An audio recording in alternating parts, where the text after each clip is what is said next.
welcome back. We are back here with Max, and today we are going to be looking at perception. Let's go take a look. So in my original video, I did mention that there is an outfit that gives +2 to perception. There's in fact 2 outfits that give +2 to perception. So this setup right here and this setup right here both give +4 to perception. You can be like a hard-boiled detective or grandpa on a fishing weekend. I also want to mention real quick that there is a modification for the power armor helmet that gives you +2 to perception. So first thing I want to talk about real quick is perks, because I've already got a few perks, and it's already put my perception pretty high. So first off, Vans. The first level of Vans is arguably the worst perk in the game, but the second level gives you +2 to perception. So if you're really looking to push the limits on your perception, level 2 Vans is pretty good.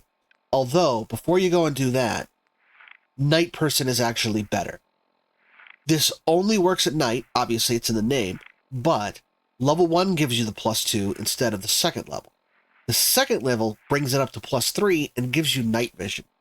So this is a pretty good, if you're looking for a nice perception buff in your perks, this is a good one to go with. So that, altogether, puts us up to a 17. That is 10 plus the bobblehead, the settlement object, the Phoropter, and the 3 from Night Person and the 2 from Vans. So that's a total of 17. And we also got +3 to intelligence from Night Person as well. So that's an extra little kick there as well. Quick note on the Phoropter. You do not actually need to have a settler assigned to it in order to get the bonus. You can use the Phoropter on yourself without a settler. The only thing you need to assign a settler to the Phoropter is if you want the Phoropter to produce happiness for your settlement. All right, next, let's talk about equipment. Now, I'm not going to talk about Unyielding in every video, because as you can see, it says +3 to all stats. I didn't talk about it in the strength video because there was a superior option. In the rest of the attributes, except for endurance, this is the best option. This gives you +3 to, it says all stats, but it actually is all stats except for endurance. And that is for game mechanic reasons. If it triggers and goes off, and then you remove all your unyielding items, you could actually just drop dead on the spot, because removing them all would drop your hit points below 0. You can see it's quite straightforward. It gives you +3 when your health is below 25%. So again, this is just, it's another form of glass cannon, but it's only +3, not the +7 like the radiation armor. So that's why I didn't mention it there, because there's already a superior option specifically for strength. All right, so let's talk about consumables. There are several consumables, including a couple I didn't know about. I'd never really looked into cooked food, but Stingwing Fillet and Mirelurk Jerky, which was added in by the Far Harbor DLC, both give you bonuses to perception, as does Slocum Joe's Buzz Bites. There is a place where you can go. I'm gonna make a video for this one, because it's kind of lengthy to explain where to get because this is one of those items you don't just have it where you can cook it. You have to go and get the recipe. But it is an interesting item, so we'll go over that in another video. We have Calmex. There is a variant of Calmex that I will be discussing in a different video, but Calmex gives you a bonus to perception, among other things. Daddio. Orange Mentats is probably the single best one. It gives a +5. And then Psychotats, and of course the ever-present Excel. So let's take a look at what that does for us. So we are currently at a 17. And then we're going to look at our consumables. So Calmex gives a +3. Daddio also gives a +3. +3. Orange Mentats is our first change-up. It gives a +5.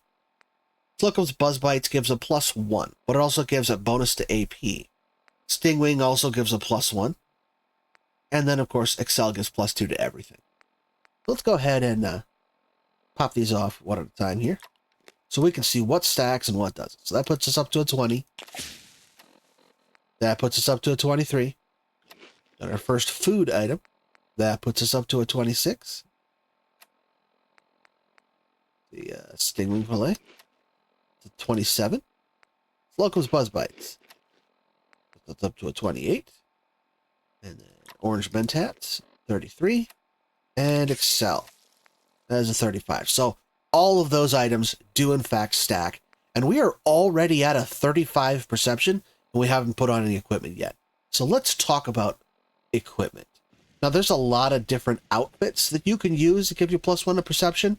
I personally like the Minuteman outfit, especially if you're doing a Minuteman build. It's kind of a no-brainer, because in addition to the perception, it also gives you a bonus to agility, so you get a few more action points, and you can put ballistic weave in it. There's a few other pieces here, though, that are not commonly known, so let's take a look. We, of course, first have our Cunning Armor, which gives us bonus to perception and agility as well. You'll notice a theme. Just like strength and endurance have a connection, you'll notice that perception and agility also have a connection. So just like as my strength went up, my endurance also went up a little bit. You'll also notice that as my perception goes up, my agility will tend to go up as well. I like the military. Again, there's a lot of hats that give you bonuses to perception. I like the military cap. It keeps with the theme of the whole Minuteman thing. And then the operator's goggles are, in my opinion, the best eyewear in the game, with maybe one notable exception that will come up in a future video.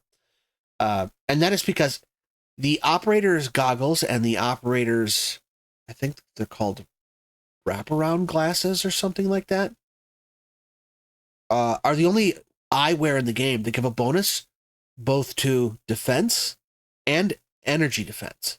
It's a small bonus, but everything else gives you 0. I turned away 4 points of extra defense. Plus, they look cool. Look at that. That looks really cool.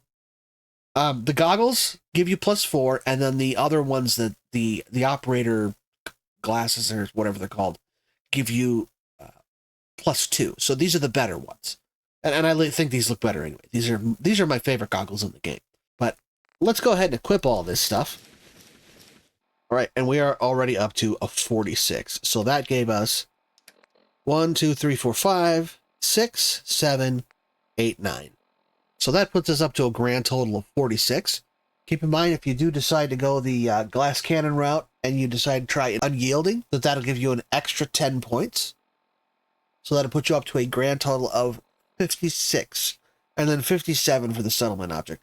So 47 is what you can look forward to, realistically, for a maxed out perception, which is not bad. And you'll notice a lot of the stuff that I took boosted my other. Like, I got an agility of 22.